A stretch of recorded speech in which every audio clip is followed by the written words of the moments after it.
नमस्कार जी, मैं यश Yadav Y&Y series से। तो आज हमारे साथ हैं बहरोड विधायक, राजस्थान के बब्बर शेर माने जाने वाले आदमी जीत यादव। नमस्कार सर। नमस्कार सर, आप एक सामान्य परिवार से हैं, आप एक फौजी के पुत्र, तो और आज टॉप पे बैठे हैं विधानसभा में, सब लोग राजस्थान में आपको जानते हैं, तो आप उसको कैसे, अपनी जीवनी कैसे एक्सप्लेन करें? देखिए, मैं बिल्कुल साधारण परिवार से ही हूँ। मेरे फादर सही कहा आपने, मिलिट्री में रहे, और मेरे मदर हैं गृहिणी है, मेरे दादाजी किसान रहे, और मैंने यहीं गांव से ही पढ़ाई की। फिर मदर फादर ने मुझे जयपुर भेज दिया, और जयपुर में पढ़ाई के बाद में अपना बिजनेस स्टार्ट किया, और बिजनेस स्टार्ट करके जब मुझे लगा कि मैं मेरे परिवार की जिम्मेदारी ठीक से उठा रहा हूँ, और अब मुझे कुछ समाज के लिए भी करना चाहिए, अपनी जन्मभूमि के लिए करना चाहिए, उसको ध्यान में रखते हुए जो बहरोड विधानसभा को मैंने अपना कार्य क्षेत्र बनाया। और यहाँ मैंने देखा किसानों के साथ, मजदूरों के साथ, जवानों के साथ जो इनजस्टिस हो रहा था, उनकी लड़ाई मैंने यहाँ से स्टार्ट की। मैंने एक जनता सेना नाम का संगठन बनाया, उससे मैंने क्षेत्र के लोगों को जोड़ा, और पब्लिक की जो भी समस्याएं हैं उनका समाधान कराने का प्रयास किया। सरकार के सामने उनकी समस्याओं को रखा, और धीरे धीरे लोगों से इसी तरह से जुड़ाव बढ़ता गया। अब जनता ये कहती है कि मतलब आपने अपोजिशन ख़त्म कर दिया, बीजेपी कांग्रेस, अब आप अकेले हैं और उस साइड सारे एक साथ हैं, तो इसको कैसे? डेमोक्रेसी में कोई भी एक व्यक्ति किसी को ख़त्म नहीं कर सकता। मेरी कोई इतनी बड़ी हैसियत नहीं है, मैं अपनी कोई बड़ी औकात मानता भी नहीं हूँ कि मैं किसी को ख़त्म कर सकता हूँ। लोकतंत्र में जनता होती है, वो मालिक होती है, वही किसी को बनाती है और वही किसी को ख़त्म करती है। और जनता जनार्दन का रूप है।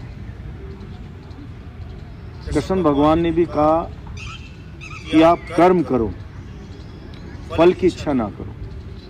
मैंने सिर्फ मेरा कर्म किया। विधानसभा चुनाव में लड़ा तो मैंने बहरोड विधानसभा की 36 कौम की जनता से एक ही वादा किया था कि आपने सबको देखा, 71 साल में सबको परखा, एक बार बहरोड के बच्चों पे विश्वास करो, और राजनीतिक पार्टियों और नेताओं की जगह पे आप ये संदेश दो कि विधायक हम चुनते हैं। विधायक 36 कौम की जनता के आशीर्वाद से विधानसभा में पहुंचता है, ना कि किसी नेता के आशीर्वाद से, ना ही किसी पार्टी की मेहरबानी से। मेरा वादा था जनता से उस वक्त, अगर आप हम पे भरोसा करते हैं और चुन के विधानसभा में भेजते हैं, तो राजस्थान की 8 करोड़ जनता 200 विधायक चुन के भेजती है राजस्थान विधानसभा में।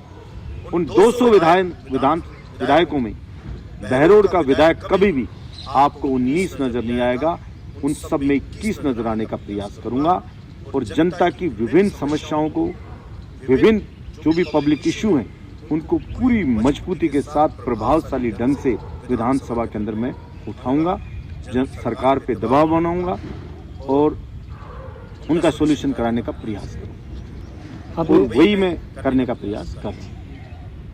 सर, आपने 14 सूत्री मांगों को लेकर पूरे विधानसभा में दौड़ लगाई, तो आपको कितना समर्थन, कितना पॉजिटिव इम्पैक्ट देखने को मिला? देखिए, मैंने जब राजस्थान की विधानसभा में इस बात की घोषणा की, क्योंकि मैंने करीब 1.25 साल पहले और स्टार्ट की, तब से 1.25 साल, अब तो 1.5 साल के लगभग हो गया। 1.5 साल पहले मैंने मुख्यमंत्री जी से राज्यसभा चुनाव का जब वोट दिया तो तब मैंने ये वचन लिया था कि हम आपके इन इशू को, जो भी आपकी मांगे, इनको पूरा करेंगे। युवाओं के लिए हम कानून बनाएंगे कि सरकारी नौकरियों में राजस्थान के जवानों को 90 से 100% आरक्षण मिले, प्राइवेट कंपनियों में 75% आरक्षण मिले, किसान की जो फसल है उसकी संपूर्ण फसल को सब्सिडी पे खरीदा जाए। विभिन्न इशू थे हमारे, भ्रष्टाचार पे लगाम लगे, प्राइवेट जो स्कूल हैं, बड़े बड़े स्कूल, छोटे स्कूल तो वेलफेयर के लिए करते हैं, लेकिन जो बड़े प्राइवेट स्कूल हैं जिन्होंने लूट मचा रखी है उन पे नकेल कसे। गरीबों के बच्चे, सरकार बोलती है 25% फ्री पढ़ेंगे प्राइवेट स्कूल में, लेकिन कोई भी प्राइवेट स्कूल वाला 25% को फ्री नहीं पढ़ा रहा है। सरकारी स्कूलों की दशा सुधरे, अंग्रेजी स्कूल मेरे क्षेत्र में ज़्यादा से ज़्यादा खुलें। इन सभी 14 सूत्री मांगों को लेके मैंने बात की थी मुख्यमंत्री जी से। उन्होंने वादा किया था, मुझे वचन दिया था कि आप राज्यसभा का वोट दो, हम आपकी मांगों को पूरा करेंगे। उसी वक्त मैंने कहा था मीडिया के सामने मुख्यमंत्री जी को, अगर आपने अपने वचन को नहीं निभाया तो पूरे राजस्थान में सबसे बड़ा आंदोलन आपके खिलाफ मैं खड़ा करूंगा और मैं आपके खिलाफ आवाज उठाऊंगा। वो मांगे पूरी नहीं हुई तो मैंने विधानसभा में घोषणा की थी कि मैं 200 की 200 विधानसभा में काले कपड़े पहन के दौड़ लगाऊंगा, सब जनता को जागरूक करूंगा और जनता को बताऊंगा सरकार एक विधायक को वचन देकर के मुकर गई है। और उसी के तहत जब मैं घोषणा की तो मुझे पत्रकारों ने पूछा था कि 200 विधानसभा में तो कोई मुख्यमंत्री नहीं गया है, आपकी ना कोई पार्टी, ना कोई आपका संगठन, ना कोई आपका नेटवर्क, भला कौन मिलेगा आपको, किसका समर्थन मिलेगा, कहाँ दौड़ोगे, आप तो रास्ते नहीं जानते। और 169 विधानसभा ऐसी हैं जहाँ मैं जीवन में पहली बार गया, लेकिन ईश्वर का आशीर्वाद कहिए, जनता का प्यार कहिए कि मैंने पाकिस्तानी बॉर्डर से, पोखरण से जब मेरी दौड़ स्टार्ट की सूर्य उदय से, तब भी वहाँ पे युवाओं का जन सैलाब खड़ा था और मेरे साथ दौड़ रहा था। कोई नेटवर्क नहीं था, हमारे 2-4 लड़के जाते, वो वहाँ पे जाके बताते कि भाई कल एमएलए साहब आएंगे बहरोड के, किसी से रिक्वेस्ट करते कि सोशल मीडिया पे आप डाल दो, और उसी से लोगों को जानकारी मिलती। लोग फूल माला साफ लेके और खड़े मिलते और इतना स्नेह दिया मेरे को। हर विधानसभा में जल सैलाब उमड़ा। स्वयं मुख्यमंत्री जी की विधानसभा में, सरदारपुरा में, जोधपुर में, सूर्य उदय से मैं सूर्यास्त होने तक दौड़ा। जो सूर्य अस्त पे मैंने अपनी दौड़ का समापन किया तो घंटा घर पे पूरा जन सैलाब खड़ा था, हजारों की संख्या में। वहाँ पे मुझे समर्थन मिला। और ये सब चीज़ें ये बताती हैं जो मैं हमेशा बोलता हूँ कि अगर आपके इरादे नेक हैं तो ये समझिएगा भगवान का आशीर्वाद भी आपके साथ है। और बिना भगवान के आशीर्वाद के बलजीत यादव जैसे इंडिपेंडेंट एक मामूली से एमएलए के समर्थन में भला इतना जन सैलाब आ ही नहीं सकता। बड़ी बड़ी पार्टी के बड़े बड़े नेताओं ने, जहाँ मैं जा रहा था उससे 2 दिन पहले सभाएं की थी, लोग कहते थे केंद्रीय मंत्री की सभा थी, लेकिन लोग नहीं आए। बलजीत यादव आया तो 10 गुना 20 गुना भीड़ ज़्यादा आ रही है। तो ये सब ईश्वर के आशीर्वाद से हुआ। मैं 194 विधानसभा कंप्लीट कर चुका हूँ। अब मेरी 6 विधानसभा बाकी हैं, उनको भी बहुत जल्दी मैं पूरा करने जा रहा हूँ। क्या जनता सेना संगठन से आपका राजस्थान से सीएम चेहरा देख सकती है? नहीं, मेरी इतनी कोई औकात नहीं समझता मैं। मैंने पहले ही आपको कहा कि लोकतंत्र में व्यक्ति अकेले की कोई औकात नहीं होती। वो क्या भी देख ले, कुछ भी देख ले, कुछ भी ख्वाब पाल ले, वो मुंगेरी लाल के ख्वाब सपने ले ले। बहुत से लोग लेते हैं ऐसे ही। मैं वो गलतफहमी में नहीं रहता हूँ। यहाँ जनता मालिक होती है। मैं सिर्फ मेरा कर्म कर रहा हूँ, मैं सिर्फ मेरी ड्यूटी कर रहा हूँ। जो एक विधायक की ड्यूटी होती है वो अपनी ड्यूटी कर रहा हूँ, अपने धर्म का पालन कर रहा हूँ। और सब कुछ है जैसे कृष्ण भगवान ने कहा, कर्म करो फल की इच्छा ना करो। इसलिए मैं फल की इच्छा कभी नहीं करता हूँ, सिर्फ अपना कर्म करता रहा हूँ और कर्म करता ही रहूँगा। 2023 के चुनाव को आप कैसे देखते हैं? 2000 चुनाव का 23 है, ये बड़ा रोचक चुनाव होगा इस बार का। अभी अभी सर्वे हुआ है तो हैरानी की बात आ रही है इस सर्वे में कि बीजेपी को मात्र 65 सीट मिल गई, मात्र 65 सीट। ना कांग्रेस को बहुमत मिल रहा है, ना बीजेपी को बहुमत मिल रहा है। पिछली बार लगभग 26-27 लोग के लगभग पार्टियों के अलावा राजस्थान में जीते थे। मुझे लग रहा है इस बार ये आंकड़ा 50 से ऊपर विधायक इन दोनों पार्टियों से अलग जीतेंगे। और इस बार जो वोट पड़ेगा वो विधायक जो कैंडिडेट होगा उसके चेहरे पे, उसके काम पे वोट पड़ेगा। विपक्ष राजस्थान में बिल्कुल खत्म हो चुका है, मरा हुआ है। आप देखिए बीजेपी की कोई भी रैली करते हैं बड़ी बड़ी, कोई लोग ही नहीं आ रहे। कहीं भी रैली करो फ्लॉप जा रही है। कोई पता ही नहीं है कौन चेहरा है, चेहरे का ही नहीं पता कौन है, कौन नेतृत्व करेगा। आम जनता में ये हो गई है। पहले हो रही थी वसुंधरा जी नहीं आई तो बिल्कुल बीजेपी नहीं आएगी। अब उनकी आपसी लड़ाई हो रही है। अब वसुंधरा जी को क्या बनाते, बनाया नहीं, प्रदेश अध्यक्ष भी नहीं बनाया और भी कुछ नहीं बनाया, और मुझे लगता भी नहीं कुछ बनाएंगे। और मैं उन लड़ाई में पढ़ना नहीं चाहता हूँ, उनका इंटरनल मामला है, कोई भी बने कोई आए, लेकिन कोई सीएम फेस किसी को बना नहीं रहे। और मेरा मानना बिना सीएम फेस के जनता वोट नहीं डालती है। इसलिए विपक्ष को अगर कोई वोट लेने की मंशा रखते तो उनको अपना सीएम फेस प्रोजेक्ट करना चाहिए कि ये फला व्यक्ति हमारा सीएम फेस होगा राजस्थान में, तब जनता डिसाइड करती है। लेकिन बहुत ही असमंजस की स्थिति है, बहुत ही इंटरनल लड़ाई है। एक एक सीट के ऊपर कितने कितने कैंडिडेट आपस में टांग खिंचाई कर रहे हैं, और वो एक को टिकट मिलेगी और दूसरे की सारे के सारे उसका क्रियाक्रम करने के लिए निकल जाएंगे। इसलिए बहुत बुरा हाल है। और अभी तो सर्वे आ गया जी। और आप देखो बाई इलेक्शन हुई, ऐसा कभी नहीं हुआ कि बीजेपी तीसरे चौथे नंबर पे रही है। और सारे के सारे, एक को छोड़ के सारे के चुनाव बताओ कांग्रेस जीत गई। जी सर, मैं कोई कांग्रेस की वकालत नहीं करता, बिल्कुल मैं कांग्रेस की भी डट के खिलाफत करता हूँ। लेकिन मेरा कहने का मतलब विपक्ष का धर्म जो निभाना चाहिए तो विपक्ष को वो नहीं निभा पाए। उनको मजबूती के साथ अपने जो विपक्ष का धर्म वो निभाना चाहिए था कांग्रेस के खिलाफ में। लेकिन विपक्ष कांग्रेस के खिलाफ राजस्थान में खड़ा ही नहीं हो पा रहा है। सब के सब मोदी जी के भरोसे बैठे हैं। अब मोदी जी बेचारे किस किस को जिता के लाएं, कितने दिन जिता के लाएं, कितने दिन मोदी जी के चेहरे पे वोट मांगोगे। जनता भी कहेगी भाई कभी अपने काम के दम पे भी वोट मांगो। इसलिए मैं ये देखता हूँ कि इस बार का चुनाव राजस्थान का बहुत ही रोचक चुनाव होगा।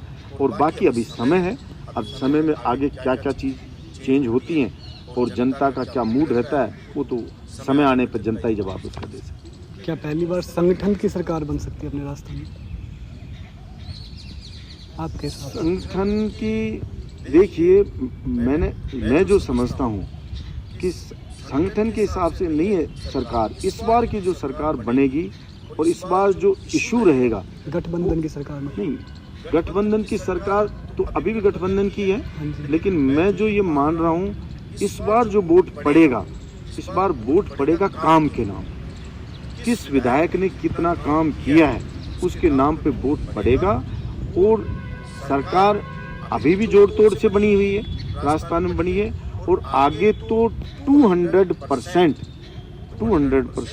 जोड़ तोड़ से ही कोई सरकार बनने की संभावना अभी तक है। अभी तक आगे की मैं कोई भविष्यवाणी नहीं कर सकता। समय, थोड़े से समय में भी कुछ भी पलट सकता है, तो वो मैं नहीं कह सकता।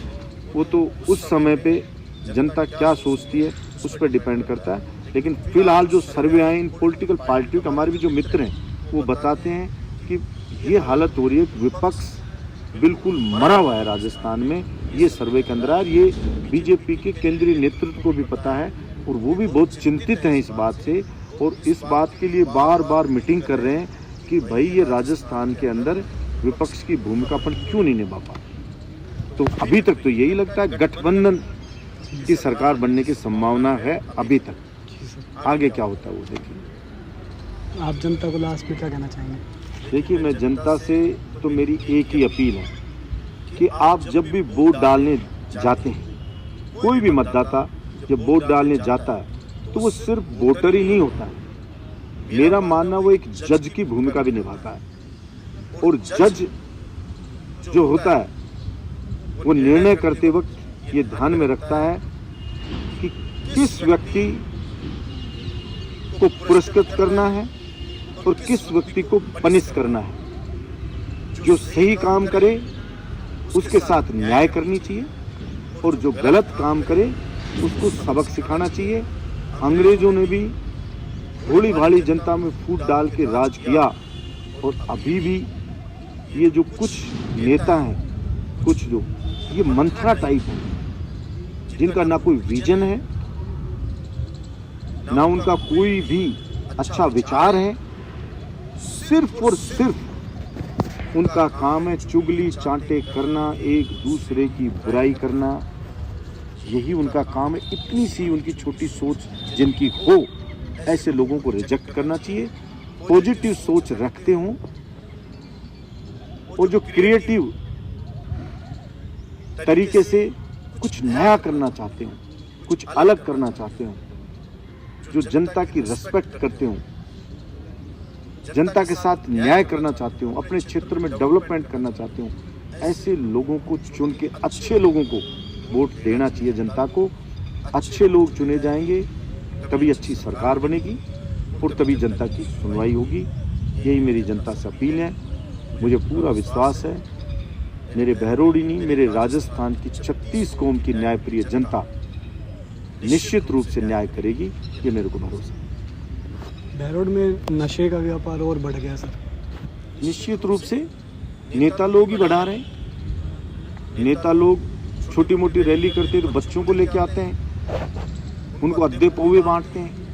क्या आपको अद्दा पौवा मिलेगा? नशे की गोलियां तक देने लग गए। आपको 500-500 रुपये मिलेंगे, कोई क्या दे रहा है, कोई क्या दे रहा है, पैसे दे दे के बुलाते हैं। तो ये लोग नशे की प्रवृत्ति को ऐसे लोग बढ़ा रहे हैं और जो पाप कर रहे हैं, निश्चित रूप से मैं कह सकता हूँ ऐसे लोग नरक में जाएंगे। ये लोग जो पाप कर रहे हैं, और जनता सब कुछ देख रही है कि लोग क्या कर रहे हैं। हम भी अपनी ओर से पूरा प्रयास करते हैं, प्रशासन को भी कहते हैं कि भाई, स्कूल में भी मैं जाता हूँ, हम स्कूल के प्रिंसिपल, टीचर्स सबसे भी कहते हैं कि आप जो भी मोटिवेशनल क्लास लगा करके जैसे भी बच्चों को थोड़ा सा समझाओ, जागरूक करो। पेरेंट्स को भी बोलता हूँ कि वो इस नशे की प्रवृत्ति से थोड़ा दूर रहें। बाकी पूरे हिंदुस्तान में ही नशा प्रवृत्ति बढ़ रही है, और ये जो मोबाइल पे गेम खेलना, ये फलाना टाइम वेस्ट हो रहा है, इससे युवा पीढ़ी का बहुत नुकसान हो रहा है।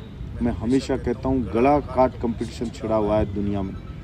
अगर आपने जरा सा भी अपना समय नष्ट किया तो आप बहुत पीछे रह जाएंगे।